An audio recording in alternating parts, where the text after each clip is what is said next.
The following is a Hoop Ball presentation.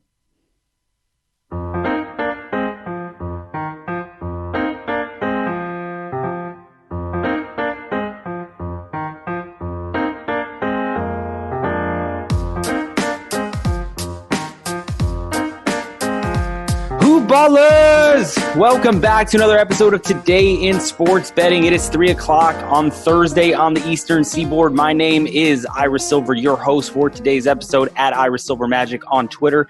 We have a fantastic guest for you today.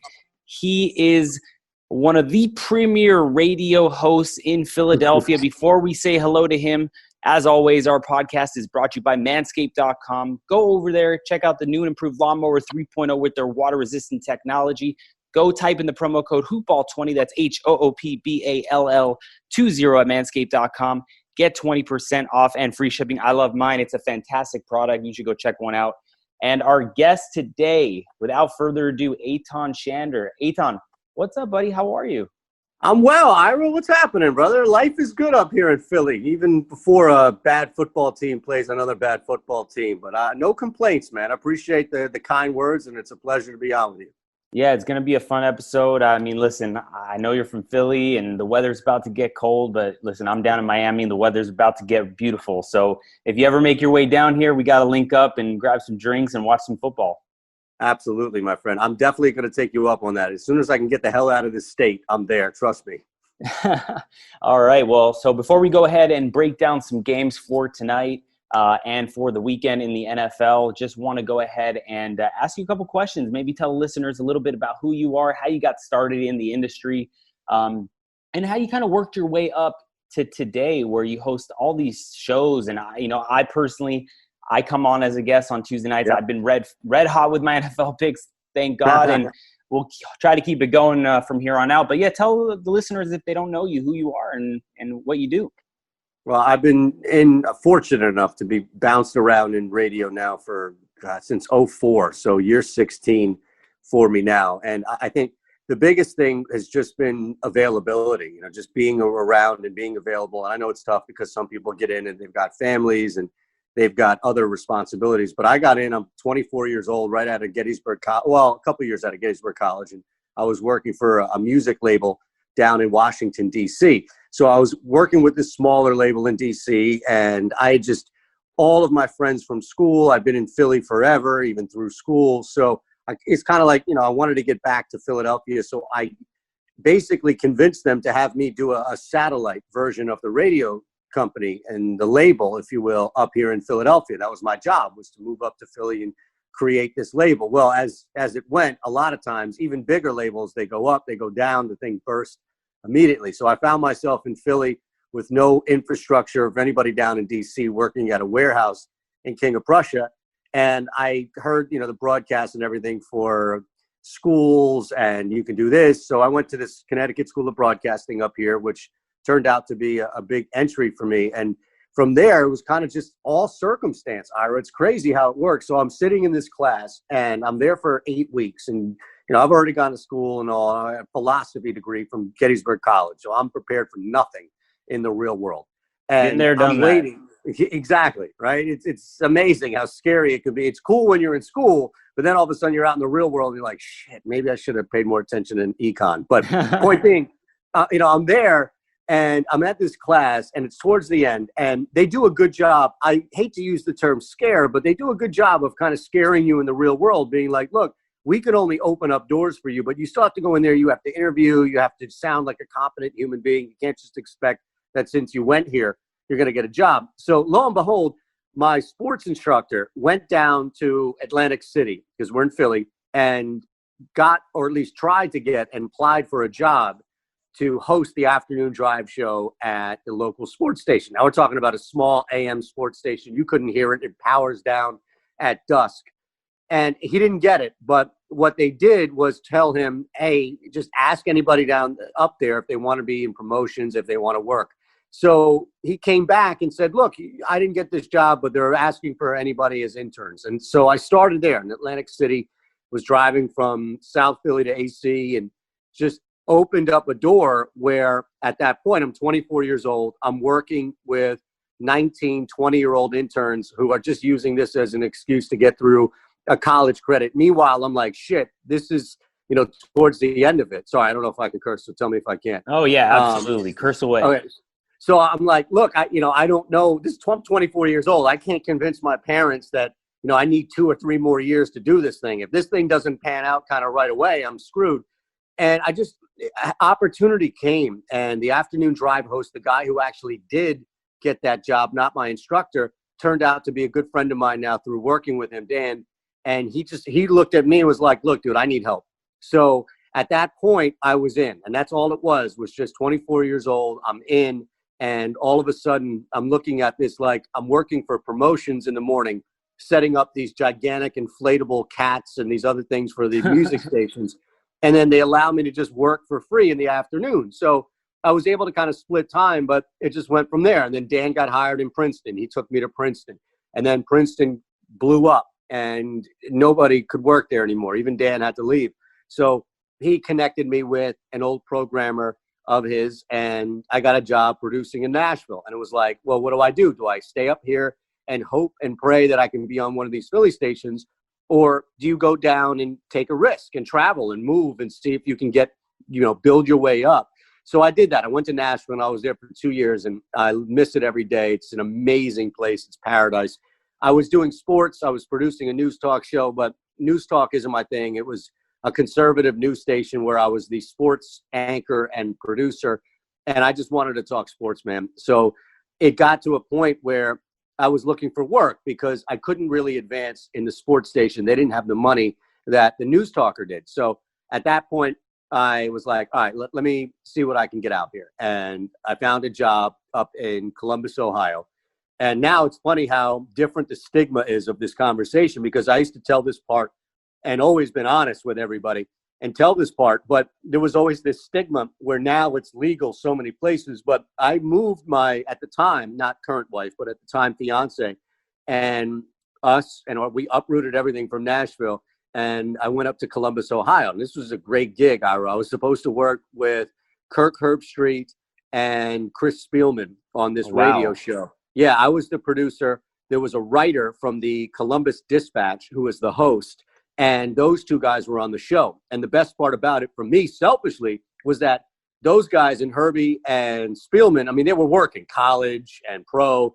They were rarely there. Herbstreit was there like 2-3 days a week. Spielman was there like 2 days a week. So it would have been me and this other guy basically co-hosting the show. I get up there, and I don't know how they got away with this, because every radio station I've worked in, if you tested anybody for any drug, you would basically need a new staff.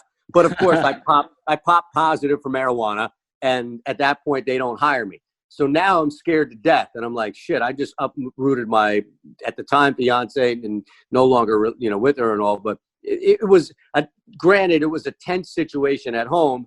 I had to do something. So now I'm a couple of years in. I have some experience. I start teaching at this broadcast school locally in Ohio. But I get this call, or basically returned email, then turned into a call, from a guy named Ed Palladino. And I always credit this man, Ed Palladino. He's a great program director. He's no longer programming in Philly, but he was a programmer for this big, huge news talker in Philadelphia called 1210. It's gigantic AM signal. They carried the Phillies for years. I mean, you can hear it forever. And he basically said, look, man, I don't have anything for you except if you wanted to come here and produce, I could give you like a Saturday morning and a Sunday morning shift where you can produce for 6-7 hours. And then maybe during the week, if somebody calls out, I can slot you in. So at that point, Ira, I'm thinking to myself, well, this is the difference between being in radio or being out of radio. It really comes down to it. So I would commute. I would go and I would drive from Columbus to Philly, stay in Philly Friday, Saturday, Sunday, drive back Monday morning, and then teach at this broadcast school for about 8 months or so. Wow. And then, wow. Yeah, maybe even closer to a year. And then at that point, it was like, all right, I just took a risk and moved back to Philly, and stuff popped up. There was a guy in the building, and he worked at WIP, the big famous sports station here. And I just kept throwing him demos and said, look, dude, I'm not your typical producer. Like, I'm hosting. I've got a lot of work here, tapes and stuff. Just give me a shot.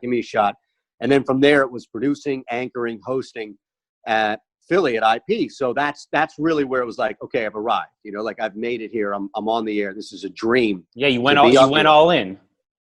I did, and it paid off. And of course, what happens when you go all in? It pays off. You immediately want to do it again, right? So what I did at that point is I took a job up at Sirius XM, and I was doing kind of both, straddling that line. And then Sirius came to me and said, look, we want you to be full-time. They made me full-time. I was getting paid New York cost of living in Philly. So I was able to make a commute happen at least, but I had to be exclusive. Couldn't work locally, couldn't work at IP, couldn't work anywhere else.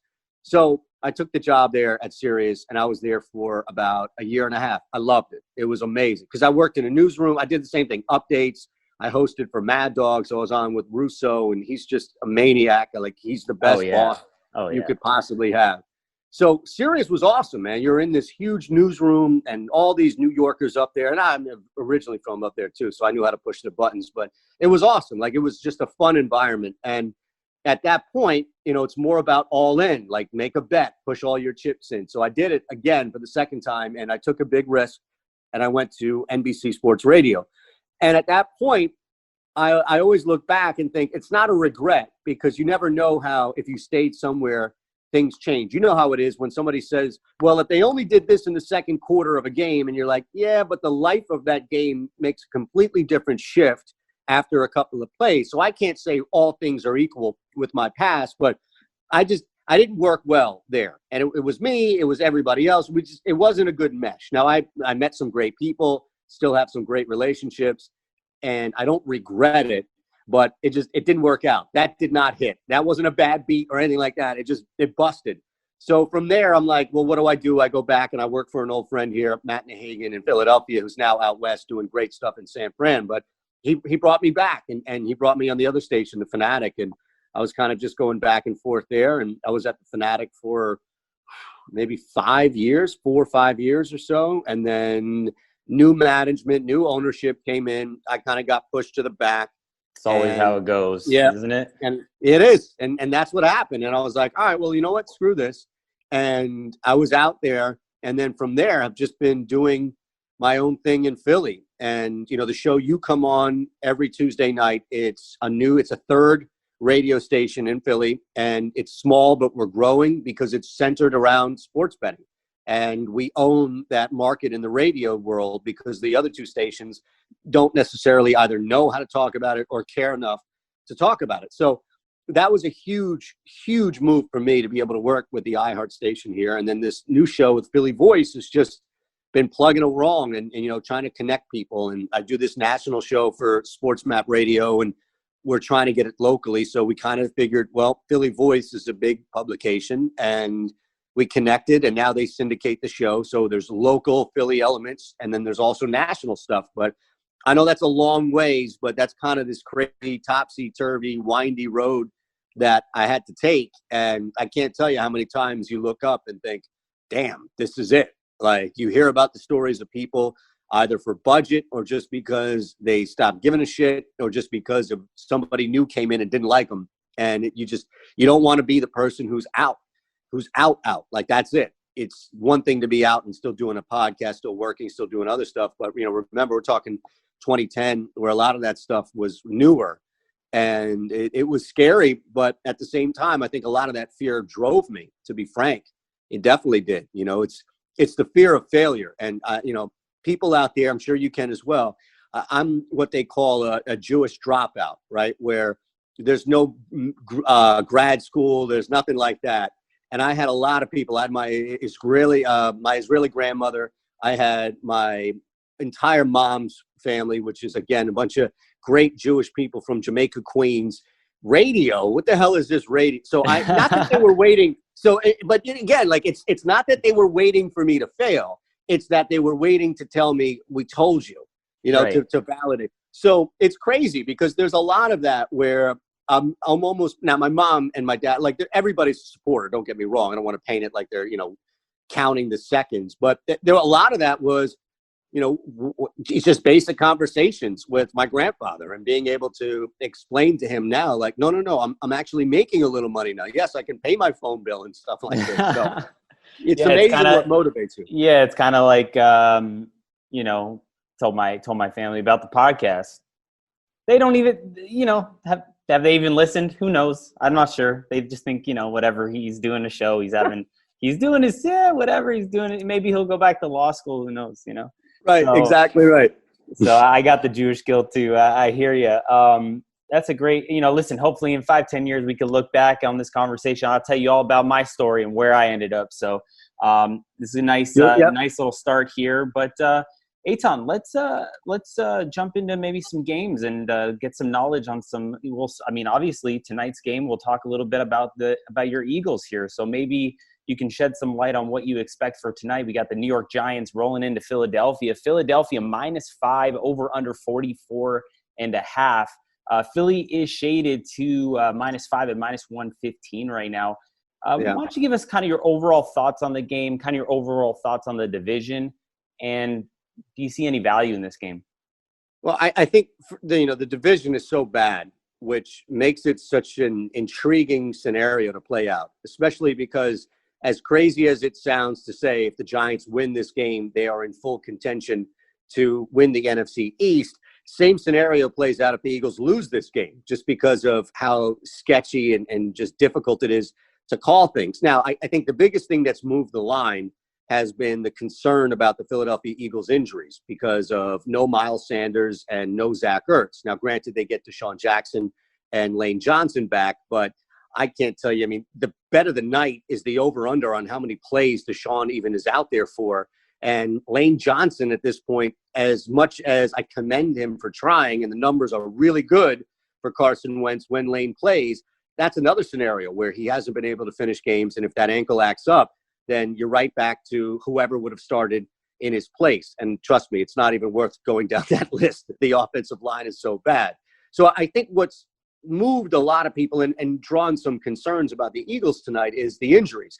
But how I look at it, Ira, has been really for the last 3 years now, this team doesn't have to find a way to win playoff games or find a way to win Super Bowls, but they found a way to compete even with, and I mean regular season compete, even with a bunch of guys down. It's almost like it's their MO. It's business as usual. So yes, they would much rather have Miles Sanders out there. They'd much rather have Lane Johnson out there. But even Carson Wentz, who outside of 2017 and a couple of games at the end where his back was out and they just didn't need him, he's played through this last year. Like last year, he played through Greg Ward and a bunch of guys that nobody heard of. And all of a sudden they started to win some games. So I think Carson Wentz, it's not a big of a detriment to Wentz tonight as people may make it out to not have Zach Ertz. Zach Ertz was having a bad year anyway, and to not have Miles Sanders, which hurts, trust me. So I think the Eagles are actually in a really good spot right now. Both teams on defense seem to be able to get to the quarterback. The Eagles, as far as sacking, better than the Giants, but even still, Carson Wentz is used to playing with, and I hate to say it because you don't really find many examples of it, but I think Wentz, Ira, is used to playing with so many new guys and new faces on a weekly basis around him that it won't impact it as much. I actually think the Eagles, and I know that there's been some sharp plays on the Giants, but again, I just think that's all based off of injury. But I like the Eagles. I like the Eagles to cover this tonight. I don't know how New York scores. Not that the Eagles are going to put up 50, but I don't know how New York scores consistently.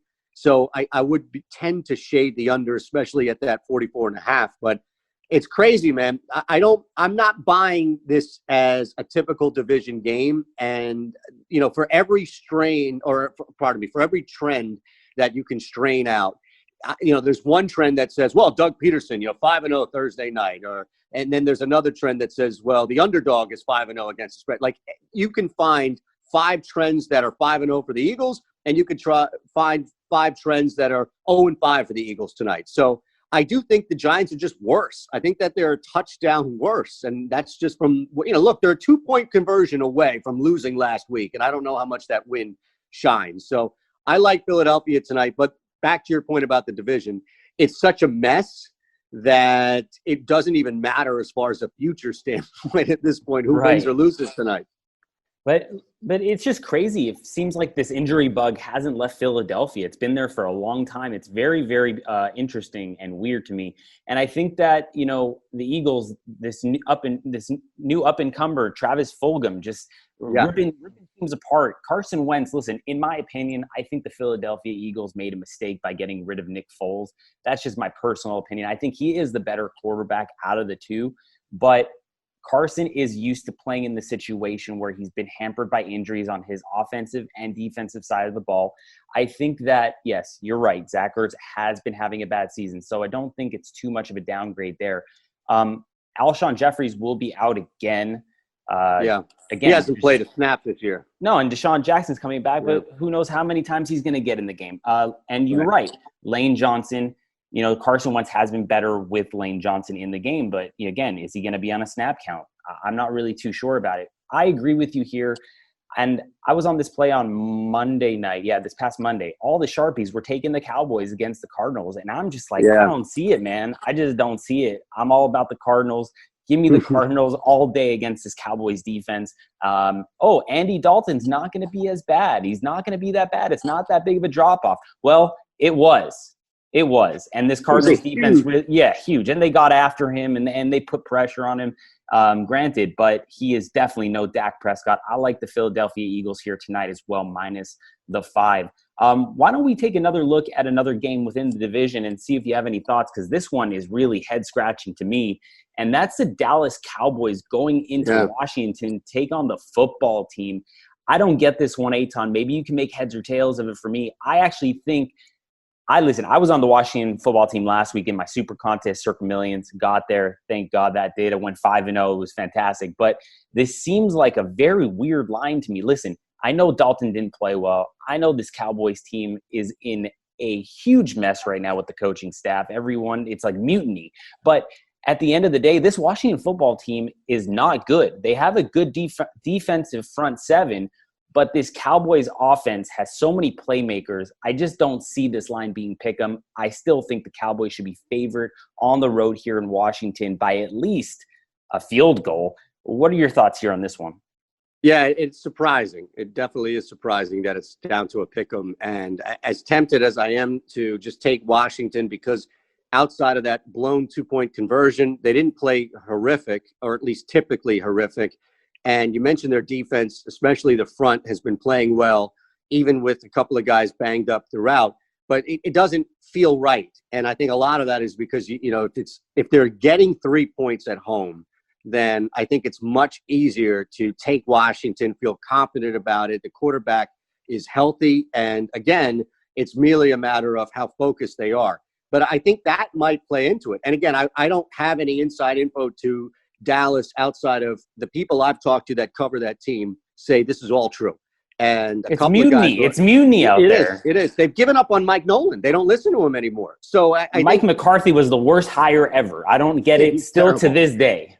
Terrible. Between Nolan and McCarthy, you've got the guy running the offense, the guy running the defense. Nobody gives a damn. Nobody listens. You're not even halfway through the season, and this is happening. So I don't know. I think, and just to kind of talk this through, I think the line reflects a little more, and you mentioned this about the chaos that Dallas is going through. Washington, to their credit, this is like the quietest year we've ever heard from Washington. There really isn't much going on outside of the benching of Dwayne Haskins, but that thing went away really fast. Now, granted, not a lot of people care about Washington unless they're in scandal or turmoil, but it seems like it's kind of, and I think that's a credit to Ron Rivera. So I wonder if the line reflects a little more that no matter what Washington is on the field, you know that they're going to be at least a well put together bad team, as opposed to Dallas, who is basically put together by duct tape right now and could become a decent team to a really bad team in the matter of like a quarter or a half.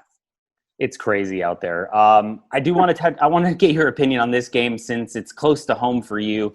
And that's the Pittsburgh Steelers going ahead and playing on the road in Tennessee against this Titans team. Listen, Tennessee's head coach, Vrabel, doing a fantastic job. One of the smartest head coaches in the league. I mean, just, you could see that defensive penalty he took to save time off the clock in order to come back and win that game. Now, I had Houston a little bit, sprinkled a little bit on Houston last week, and going for 2 there didn't really make too much sense for me. But nevertheless, we have Pittsburgh going into Tennessee. They're playing the Titans. Titans -1. This line has been moving back and forth. Yeah. It's unbelievable. What are your thoughts here? Pittsburgh looks really good. I do have a futures ticket on them to win the Super Bowl at 22-1 right now. But you got to think that Devin Bush's loss is going to be a huge loss to this defensive side of the ball. But they are still very stacked on defense. Now, do you have any thoughts on this game or Pittsburgh in general?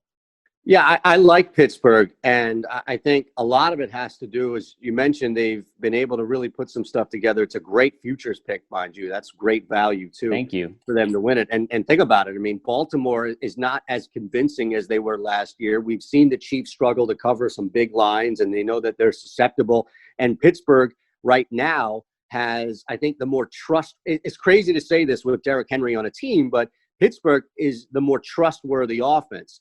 Now, what I'm concerned about, I love Tennessee earlier in the week, but then you get the news about Taylor Lewan, and I think that's a huge factor in here. Yes, and that's why I was going to take Tennessee, and then I thought, well, let me just abstain and not play this game. But now, and even if I can get a point, I'll probably just take the money line value there. But I'm with you on Pittsburgh, and I think the big reason is because despite a loss on defense, it doesn't outweigh what the Titans lost on offense. That's an anchor right there at left tackle. And as you know, offensive line injuries are such a key indicator on how a team can play.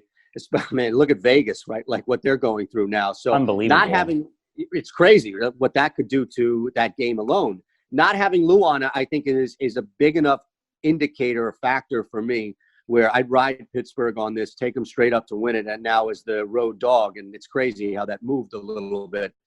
I think Pittsburgh is a really good football team, and their defense, when healthy, is a really good complement to this reinvented offense. A couple of different guys they can throw to consistently. Connor just seeks out contact in the backfield. It's amazing to watch. He loves it. Yeah. I think, I like him, man. I like Pittsburgh. I might even see what value I can get on them as a futures ticket now. It's probably dropped a little bit, but I think they're down to 10-1. It's still pretty good for me. I'm not hating that at all. But I like them to win this game. I like them, and that's a huge victory because this is not about the Titans being garbage or taking a major step back. This is more a reflection of how legit Pittsburgh is when they go in and they win this game outright. And I think that's a bigger statement than the Titans are not in any trouble. They just lost to a really good football team. Yeah, I was on this podcast last week, and one of my guests, who's a very smart guy, analytics guy, has models and algorithms and whatnot. He was talking about the Browns against the Steelers, and I was like, listen, man, I know you got the models. I know you got the algorithms, but I watched the Browns play last week. This is the prior week. I'm like, did you see the hit that Baker Mayfield took? Did you see his arm afterwards? He was shaking his arm and that's a really bad pain. I've had that. I played basketball my whole life, and I've hurt my AC joint. And according to Dr. Chow on Twitter, Pro Football Doc, I've talked about this. He said it's more of an AC joint injury than a rib injury, and I've had that AC joint sprain. It is not easy to come back from, and it is not easy to shoot a basketball, so I cannot imagine it's easy to throw a football. So, I'm glad I talked him off of that game. But nevertheless, Steelers look really good. I think they're overall probably like the best team in the league right now. KC's good, but I don't think that they're that good. And Baltimore's really dropped off a little bit. Like they're not that convincing right now. Let's keep it on the East Coast for you. Let's throw this one out to you. I know I talked about this on your show. I want to get your thoughts since I didn't get to hear it from you, whether or not you liked it or not. But that's the New England Patriots at home. Cam Newton and the Patriots, Bill Belichick, against the 49ers, Jimmy G. Listen, Jimmy G, I think, is getting a lot healthier right now, even without Mostert, who I don't think is going to play. He hurt himself in that victory against the Rams, which I had the 49ers. I think we're going to see the 49ers come out here and win this game outright. I don't think things are right in New England right now. Cam is not – listen, after the first game, you could tell Cam's done. I mean, I'm calling it right now. He's done. The COVID thing probably didn't help his overall health and endurance and conditioning. So I like the 49ers here. I think that they're getting a lot healthier, and New England just is not going to be able to keep up. What are your thoughts? Yeah, I'm more inclined to agree, honestly. And I think we're used to seeing New England have one of those bad losses in the regular season, like they did last week at home to Denver. And it's just embarrassing. And it raised the questions about, is Brady cooked? Is this it for Belichick? They seem to have those stinkers kind of early season. And then we see them go on this big run and they bounce back and, joke's on all of us. That ain't happening this year. And to your point about Cam Newton, I think it's a healthy combination of Cam and his body just starting to deteriorate and not be what we expected a healthy, quote unquote, Cam to be. And then also taking for granted at times that while Cam can do things that Brady can't do with his feet and extend plays and things, Brady made the most out of nothing. And I was talking about Wentz making the most out of nothing, not having even Julian Edelman and not having somebody as a consistent deep threat that's not a young kid that you're hoping and waiting to develop, losing a guy like Gronk, a major target, a go-to target, and only relying on Edelman. They don't have the line structure that they did with Brady as well. And Cam moving around only hurts that. This is probably good. Yeah, I'm with you. This is going to be 2 straight losses for New England. And now that conversation about benching Tua, as I know you guys were all talking about that locally down there. Now that conversation about, does Miami duck out of this race and just hand it to Buffalo? Because New England's not winning squat. If you can't win these 2 games in a row, then I don't know how you can be expected to win this division. There's something about the 49ers. They've played well through a bunch of injury. Garoppolo kind of working his way back in, and the team has played without Mostert in the past. It's not like it's a make or break play. Again, like Sanders, you'd always rather have him there than not. But even the Niners D, I think, is picking up, and I like what I've seen so far from a team that's been hurt a lot, decimated by injury. So I think, I'm with you. I would make that play as well. I'd have no problem taking the Niners. I don't know. There's something untrustworthy about everybody involved in New England, and looking over at Bill Belichick and expecting that sense of comfort to come over you as a bettor. Like, don't worry, he'll bounce back. I just don't feel that this year. Yeah, I don't either. 2 more games we'll get to. Once again, this is Eitan Shander at Shander Show on Twitter. You got to give him a follow. He's fantastic. Loves to chop it up in regards to sports and betting. He's a fun follow for sure. 2 more games, Eitan, I want to get your opinion on. And I'll start with one team in particular, undefeated, Seattle Seahawks traveling to the Arizona Cardinals. Now, I do not power rate the Seahawks team high whatsoever. I think that they have so many problems on the defensive side of the ball that it is impossible to even say they are a contender for the Super Bowl right now. And they're going to go into Arizona, take on the Cardinals with that high-octane offense, Kyler Murray, DeAndre Hopkins, and Kenyon Drake. Cardinals are a home dog right here at +3.5, and I'm loving me some Cardinals here. I don't think Seattle's Seahawks defense can stop me, a 6-foot, 175-pound Jewish person throwing a football in the secondary. So how are they going to stop Kyler Murray from throwing the ball all over the field and running all over them this Sunday? Any thoughts for you on this game? Yeah, actually, I agree. I think Arizona wins this game. I don't have a problem with them covering that tight line, but I think I'm all over this under. They have yet to hit an over all year, Arizona, including the game against Dallas. And, you start to think at some point, is that trend going to buck? But I think people look at what you say and they think, oh, well, this is going to be a shootout because Seattle's defense is so bad. But I think what's going to happen is Arizona's defense is going to get 1 or 2 stops to whatever they can put up offensively, and you'll start to just see a gap. It doesn't mean that Seattle can't get any points so that they'll be relegated to single digits, but I think we'll start to see why it's just tough if you don't have the ball a lot. And Kyler Murray moving the ball with his feet is a special thing, but it also takes time off the clock, and they were really good at managing the ball depending on who they're going up against. So I love, even more so than the line, I think the under here plays, and I'm inclined to ride that trend until proven otherwise, that they just, for whatever reason, with the prolific offense, and I agree, they've got talent for days, D-Hop out there, but their defense and the tempo in which they play, especially with their quarterback able to extend some drives, it seems to take enough time off the clock where even if they go up against an offense that can put up points, they hit under. So I think that would be the biggest play for me. But yes, ultimately, I'm with you where Seattle is going to have trouble. They're going to have trouble, and this is going to be the first time in which we see them in trouble. And I'm interested to see how that conversation plays out following this loss, because now you can't chalk it up to, well, that's just traveling across the country to take on Miami or take on Buffalo or a team like that. This is a divisional opponent that a lot of people are riding that good current sexy wave on with Arizona, and I don't blame them. They're a fun team to watch and bet on. Absolutely. Last game, Eitan, get your thoughts. This is my favorite game of the week, and that is Teddy Bridgewater and the Carolina Panthers traveling down to New Orleans. There will be 3,000 fans in the stands for the Saints.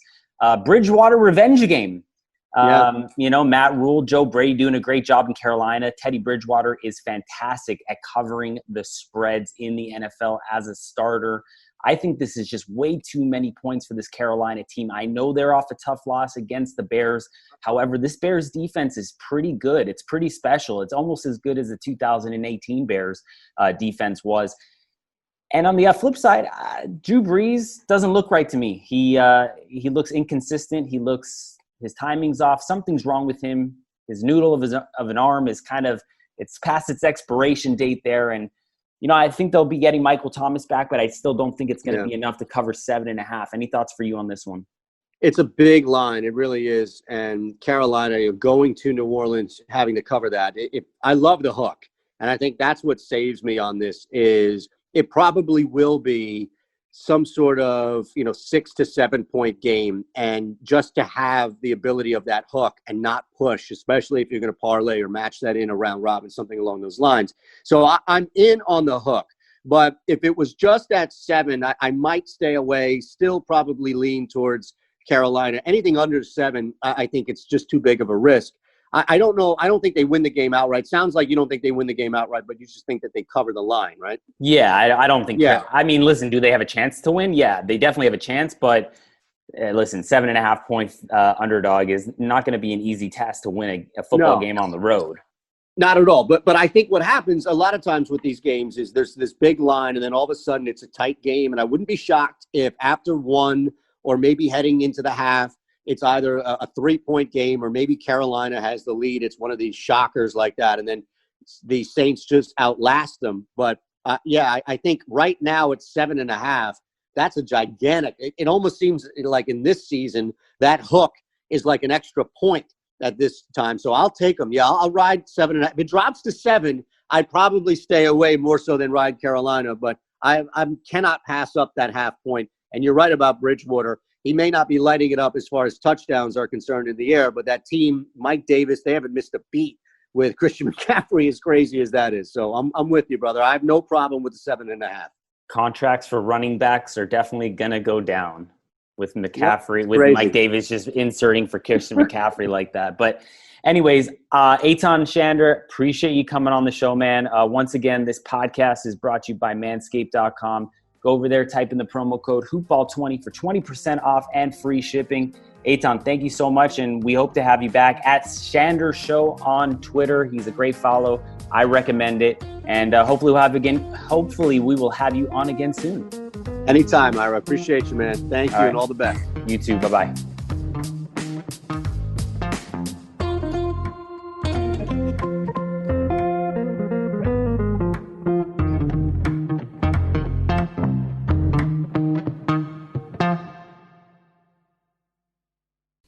This has been a Hoop Ball presentation.